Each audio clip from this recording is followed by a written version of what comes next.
Cantaestino oferecido a vocês, a todos vocês de casa. Deus cuidará de ti.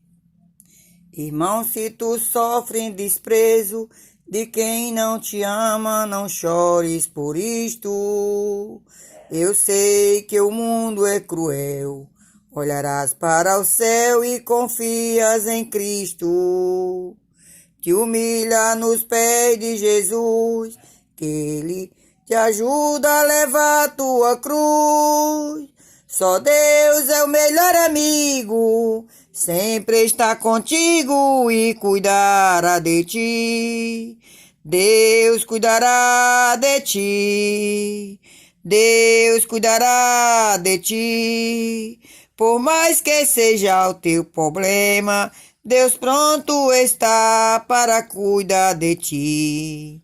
Se sofre nudez ou tristeza, ou a incerteza do pão de amanhã, ao invés de chorar, canta e ora, que na mesma hora Deus responderá.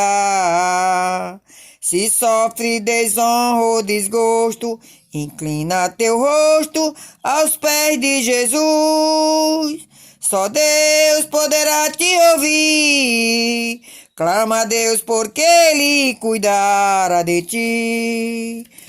Deus cuidará de ti. Deus cuidará de ti.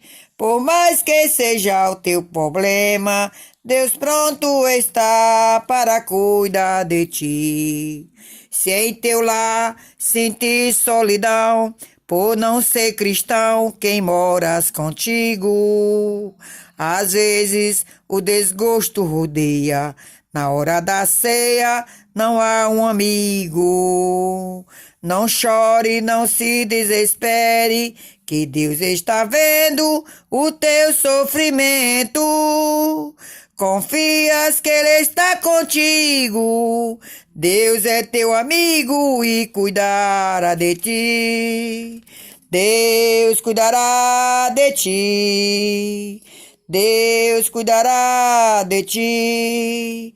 Por mais que seja o teu problema, Deus pronto está para cuidar de ti. Por mais que seja o problema, mas Deus está vendo. Deus está com cada um de nós. É só confiar e dar lugar. Ter paciência, pedir força e coragem que Deus dará. Porque tudo que nós recebemos aqui na terra não vem da mão de ninguém, vem do alto. Com nosso esforço, que Deus dá sabedoria a nós e esforço para nós trabalhar, a sabedoria vem de Deus. O livramento vem de Deus. A cura vem de Deus. Nada nós alcançamos sem a proteção divina de Deus. Amém?